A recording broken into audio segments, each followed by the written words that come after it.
Ground zero खबर के प्रायोजक हमारा सुपर 35 करियर इंस्टीट्यूट नीट और नर्सिंग में सबसे ज्यादा चयन देने वाला संस्थान। पता 3rd floor Rama Govind Palace, Sirmaur Chowk, Rewa. नेतृत्व चाहे कश्मीर से धारा 370 समाप्त करने का सवाल हो, चाहे 3 तलाक जैसी महिला विरोधी व्यवस्था को समाप्त करने का सवाल हो, जो असंभव था, लोग कहते थे हो नहीं सकता, लेकिन उसको संभव करके दिखाया है। ऐसे हमारे अत्यंत लोकप्रिय और प्रिय गृह मंत्री जी का मैं सतना की इस पवित्र धरती पर आप सबकी ओर से हृदय से स्वागत करता हूं, अभिनंदन करता हूं।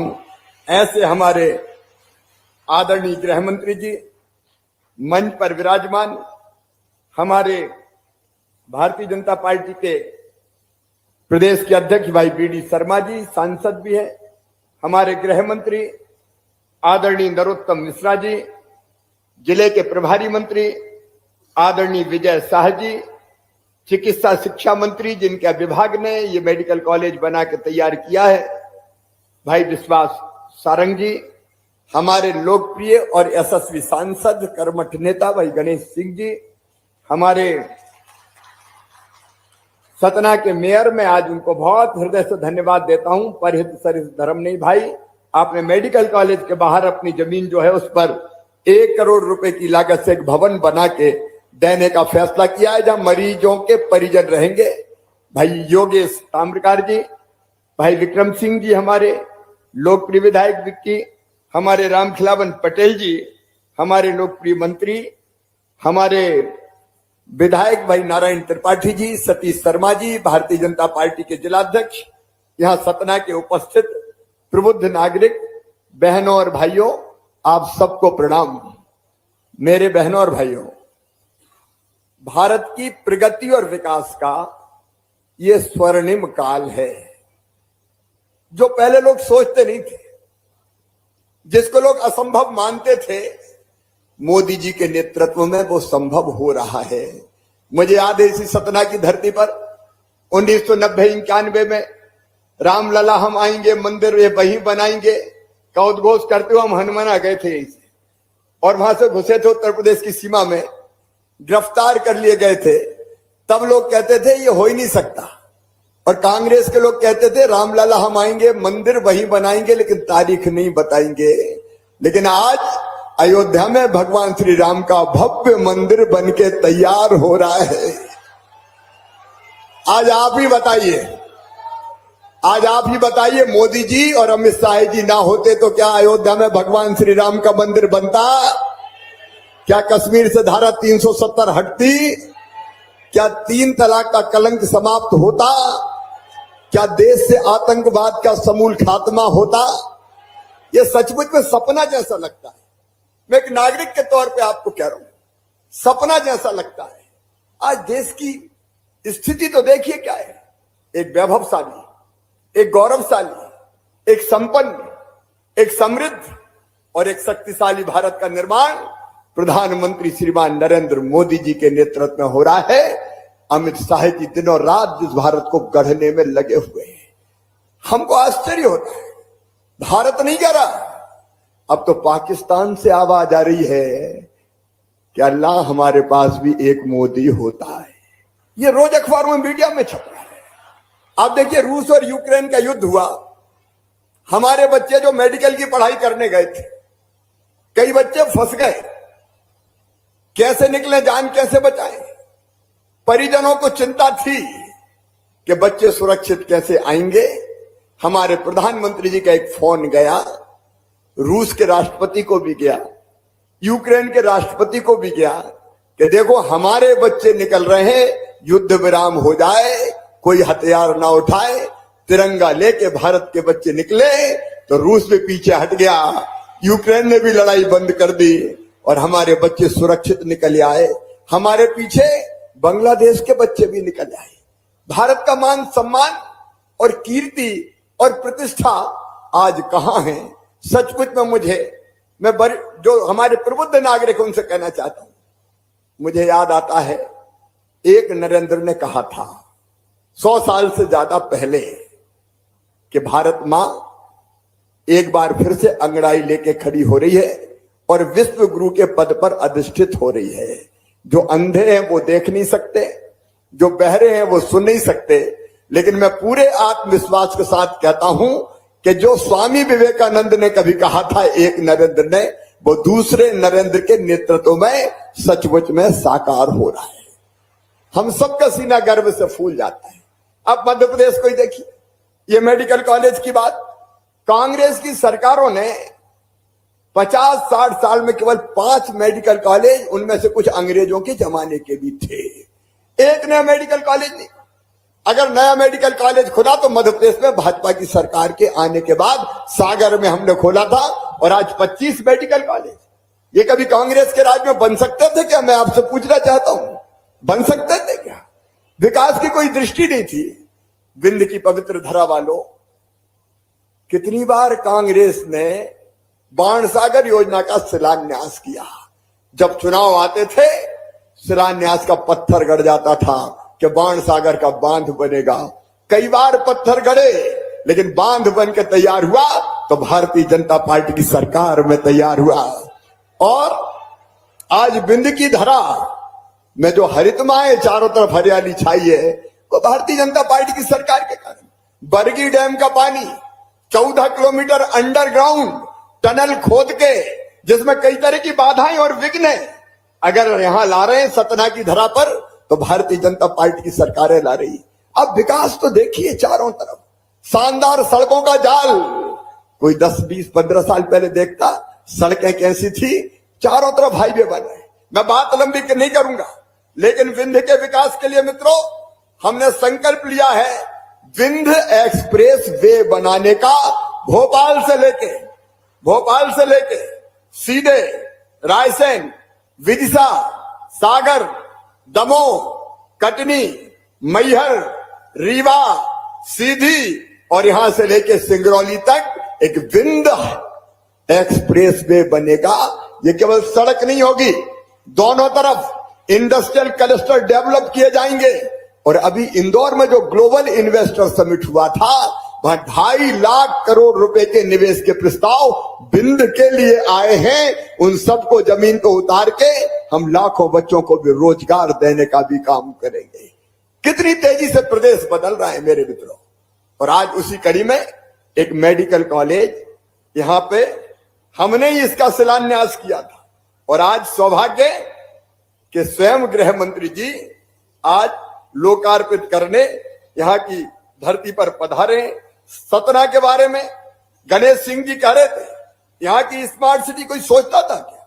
कि सतना में स्वच्छ और सुंदर बनाने के लिए पहले 260 करोड़ 53 लाख रुपए की लागत से ड्रेनेज का सिस्टम, जल प्रदाय, उद्यान विकास, ये सब किया गया। पीने के पानी के लिए 110 करोड़ रुपया और 940 करोड़ रुपया से सतना स्मार्ट सिटी बन रही है। जरा दिल पे हाथ रख के बताना, क्या कांग्रेस ये काम कर सकती थी? जोर से बताओ, कर सकती थी क्या? ये विकास दिख रहा है। मध्य प्रदेश बदल रहा है, विंध्य बदल रहा है, सतना बदल रहा है। और इस बदलाव के लिए मैं अपने प्रधानमंत्री नरेंद्र मोदी जी को प्रणाम करता हूं। एक नया भारत गढ़ा जा रहा है मित्रों, एक नया भारत गढ़ा जा रहा है। और हमारे गृह मंत्री अमित शाह जी, दिनों रात मुझे आश्चर्य होता है, दिनों रात परिश्रम की पराकाष्ठा और प्रयत्नों की परिसीमा करते हुए लगातार देश को आगे बढ़ाने में, प्रदेश को आगे बढ़ाने में सहयोग दे रहे हैं। इसलिए मैं प्रधानमंत्री जी का भी अभिनंदन करता हूं। मुझे कहते हुए गर्व है, नरेंद्र मोदी जी भारत को भगवान का वरदान है। अमित शाह जी, सतना की इस पवित्र धरा पर आपका अभिनंदन है, क्योंकि आप देश की प्रगति और विकास का नया इतिहास रच रहे हैं। इसलिए आइए मेरे प्रिय बहनों और भाइयों, दोनों हाथ ऊपर उठा के ताली बजा के स्वागत कीजिए अमित जी का, अभिनंदन कीजिए अमित जी का। और सतना को ये सौगात मिली है, वह आपको समर्पित है। बहुत बहुत धन्यवाद। अब गणेश जी ने कई मांगे और कर दी, कह रहे हॉस्पिटल भी हो जाएगा, चिंता मत करो। बहुत बहुत धन्यवाद माननीय मुख्यमंत्री जी। हम देशवासी अभिभूत हैं, भारत मां गर्वित है कि हमें माननीय श्री नरेंद्र मोदी जैसे प्रधानमंत्री और माननीय श्री अमित शाह जी जैसे गृह एवं सहकारिता मंत्री का सानिध्य प्राप्त है। मेरे साथ बोलिए, भारत माता की, भारत माता की। जरा मीडिया वाले बैठ जाए तो पीछे सतना वालों को देख पाए भैया। सेट कर बैठ जाइए जरा। मंच पर उपस्थित यहां के लोकप्रिय और प्रजावत्सल मुख्यमंत्री श्रीमान शिवराज सिंह चौहान जी, भारतीय जनता पार्टी के अध्यक्ष और सांसद श्री बीडी शर्मा जी, यहां के सांसद जिनके निमंत्रण पर मैं आज यहां आया हूं, श्रीमान गणेश सिंह जी, मध्य प्रदेश के गृह मंत्री श्रीमान नरोत्तम मिश्रा जी, चिकित्सा शिक्षा मंत्री मध्य प्रदेश श्री विश्वास सारंग जी, वन मंत्री मध्य प्रदेश डॉक्टर कुंवर विजय शाह जी, पंचायत और ग्रामीण विकास राज्य मंत्री रामखिलावन पटेल जी, विधायक श्रीमान नागेंद्र जी, विधायक श्री विक्रम सिंह जी और जिला पंचायत के सतना के मेयर महोदय और आज इस कार्यक्रम में आए हुए प्यारे भाइयों बहनों माताओं और युवा मित्रों, आप सभी को नमस्कार, जय श्री राम। आज सतना श्री राम की भूमि है। यहां पर एक मेडिकल कॉलेज के उद्घाटन के लिए मैं आया हूं। इसके पहले मां सबरी की जयंती पर कौल महाकुंभ था, वहां जाकर आए और आज मेडिकल कॉलेज का जो भव्य बिल्डिंग, आधुनिक बिल्डिंग और उसकी व्यवस्थाएं मैंने पढ़ी है। मैं कहना चाहता हूं सतना वालों को दिल्ली मुंबई जैसी सुविधाओं में पढ़ने का भाग्य मिलने वाला है। मैं शक्तिपीठ पर मां शारदा के मंदिर में मां का आशीर्वाद लेकर आया हूं और आज जो मेडिकल कॉलेज खुल रहा है, मुझे लगता है कि मध्य प्रदेश की चिकित्सा शिक्षा में एक नया मील का पत्थर स्थापित होने जा रहा है। मित्रों, भारत शासन द्वारा केंद्र प्रायोजित योजना में 60-40 के रेशियो में सतना तथा तृतीय चरण में राजगढ़, मंडला, नीमच, मंदसौर, श्योपुर और सिंगरौली में नए चिकित्सा विद्यालय मेडिकल कॉलेज की स्थापना होने जा रही है। और ये होने के बाद मैं नहीं मानता, भी शिवराज जी बता रहे थे कि सब यूक्रेन हमारे बच्चे मेडिकल पढ़ने जाएंगे, गए थे और फंस गए। मध्य प्रदेश के एक भी बच्चे को यूक्रेन क्या कहीं पर भी जाने की जरूरत नहीं पड़ेगी। इतनी चिकित्सा शिक्षा की यहां पर व्यवस्था होगी। 325 करोड़ के खर्च से ये विद्यालय बन रहा है। लगभग एमबीबीएस पाठ्यक्रम में यहां 150 सीटों की वृद्धि होगी और प्रथम चरण के लिए 300 करोड़ और द्वितीय चरण में 250 करोड़ यहीं पर नया लगाया जाएगा। 550 करोड़ रुपया सतना के अंदर दोनों सरकारें मिलकर खर्च करने जा रही हैं।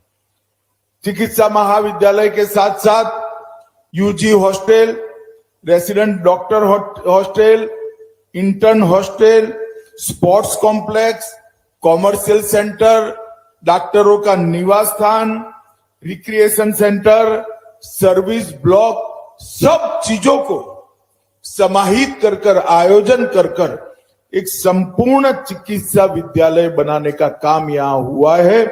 मैं शिवराज सिंह को, चिकित्सा शिक्षा मंत्री जी को और सतना के सांसद गणेश सिंह जी को बहुत मन से साधुवाद और बधाई देना चाहता हूं। लगभग 15 लाख की जनता को जनरल मेडिसिन, सर्जरी, नेत्र रोग, हड्डियों की सारवार, शिशु रोग, मनोरोग, रेडियोपैथी, हर प्रकार की सुविधाएं यहां उपलब्ध होगी। इससे निश्चित रूप से पूरे सतना के स्वास्थ्य के लिए एक बड़ी आधुनिक सहायता यहां बनने जा रही है। भाइयों बहनों, युवा मित्रों, मोदी जी ने स्वास्थ्य के लिए एक होलिस्टिक अप्रोच को एक्सेप्ट किया है। स्वास्थ्य का मतलब सिर्फ अस्पताल नहीं है। स्वास्थ्य का मतलब सिर्फ चिकित्सा महाविद्यालय, मेडिकल कॉलेज नहीं है। स्वास्थ्य के कंसेप्ट को मोदी जी ने प्रधानमंत्री बने तब से डेवलप करने की शुरुआत की। सबसे पहले उन्होंने स्वच्छता अभियान चलाया। हर शहर, हर गांव को स्वच्छ करने का एक संस्कार सब में डालने की, शासन में भी ये संस्कार डालने की, जनता में भी ये संस्कार डालने की शुरुआत की।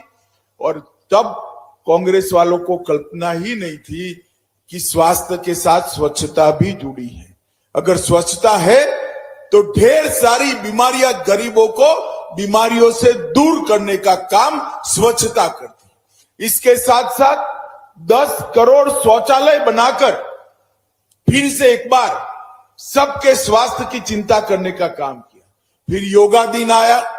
रोग को आने से पहले रोकने के लिए लोगों को योगा की दिशा में ले गए। उसके बाद प्रधानमंत्री आयुष्मान भारत योजना आई, जिसके तहत देश के 60 करोड़ लोगों को 5 लाख तक की सभी सुविधाएं फ्री ऑफ कॉस्ट देने का काम। इसके साथ ही फिट इंडिया आया, इसके साथ ही खेलो इंडिया आया, इसके साथ बच्चों को मिशन इंद्रधनुष के तहत सभी टीके भारत के सभी बच्चों को समय पर लगाने का काम किया, जिससे इनके पूरे जीवन तक उनका शरीर स्वस्थ रह सके। इसके साथ पोषण अभियान भी आया। और ये सब होने के बाद, कोरोना के कालखंड के बाद, हमारी चिकित्सा की पूरे इंफ्रास्ट्रक्चर को, स्वास्थ्य के पूरे इंफ्रास्ट्रक्चर को 60,000 करोड़ रुपया देकर नया बनाने का, गांव तक पहुंचाने का काम नरेंद्र मोदी जी ने किया। वेलनेस सेंटर भी बनाए।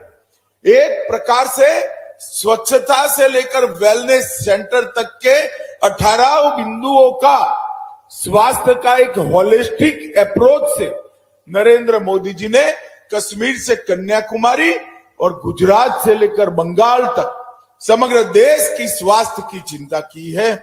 और इसके लिए ढेर सारा खर्चा भी किया। पिछले वर्ष बजट में 94,000 करोड़ रुपया खर्चा, 94,000 करोड़ रुपीस।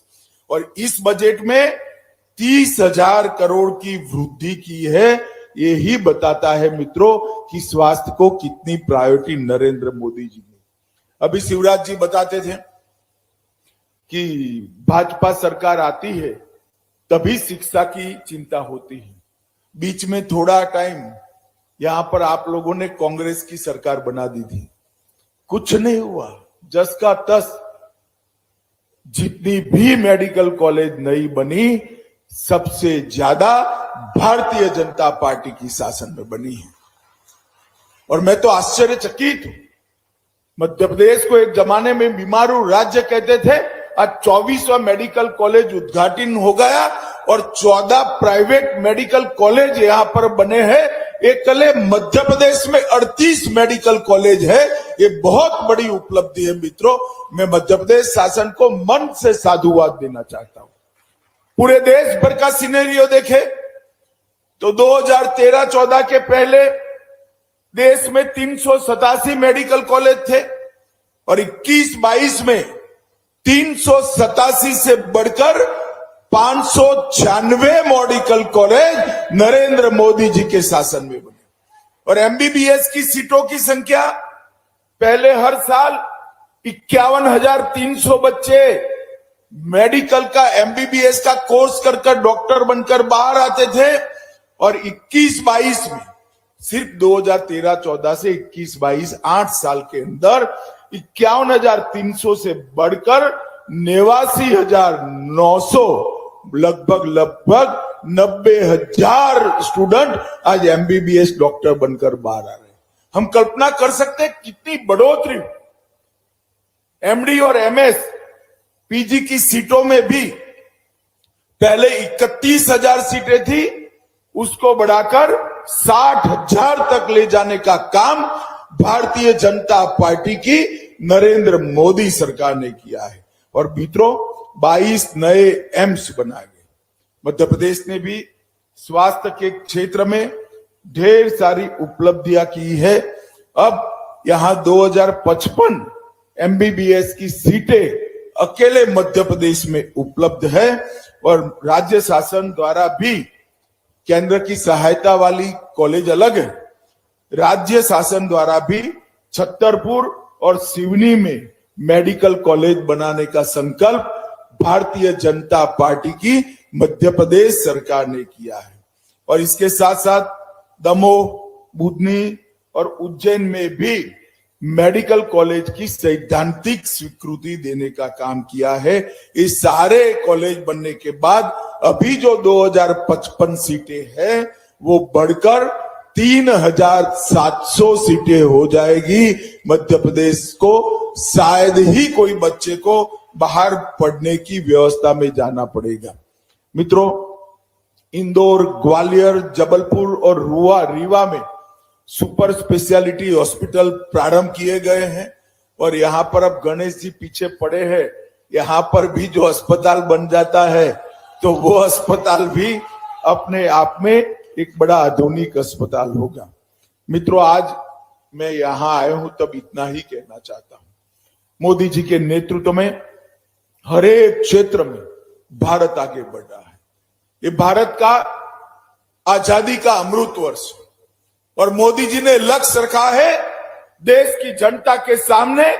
जब देश की जनता आजादी की शताब्दी मना रही होगी तब हर एक क्षेत्र में समग्र विश्व में भारत एक नंबर पर हो, ऐसे भारत का निर्माण करना है।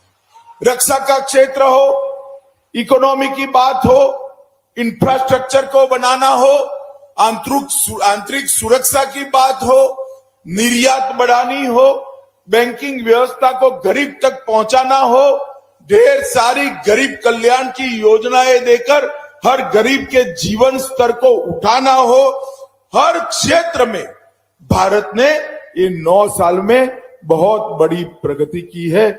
मित्रों, आज मैं ज्यादा बात नहीं करना चाहता, मगर मैं भरोसे से आज एक बात कह के जाता हूं। मैं बार बार कांग्रेस के एक नेता का मध्य प्रदेश में बयान देखता हूं, उनको बीच में एक विशिष्ट सरकमटेंसीज के कारण सफलता मिल गई। अब उनको लगता है फिर से हम जीतेंगे। मैं कांग्रेस वालों को कहना चाहता हूं, मध्य प्रदेश में होने वाले चुनाव में 2/3 बहुमत के साथ भारतीय जनता पार्टी जीती और 2024 में भी मोदी जी के नेतृत्व में केंद्र में भी पूर्ण बहुमत की 2/3 बहुमत वाली सरकार भारतीय जनता पार्टी की बनेगी। क्योंकि आप लोगों को जब भी सत्ता मिलती है कांग्रेस कभी जनता के लिए काम नहीं की, और भारतीय जनता पार्टी जब भी सत्ता में आती है विकास के नए मानांक गढ़ने का काम भारतीय जनता पार्टी करती है।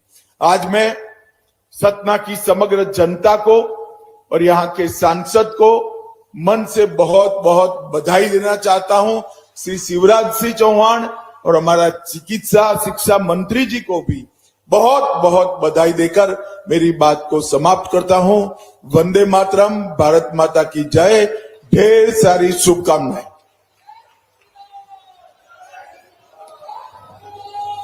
माननीय, आज विंध्य की पावन धरा पर आपकी अत्यंत गरिमामयी उपस्थिति ही इस बात का द्योतक है कि आप कितनी निष्ठा से जनजातीय विकास एवं जन स्वास्थ्य के क्षेत्र में उन्नयन के लिए कटिबद्ध हैं।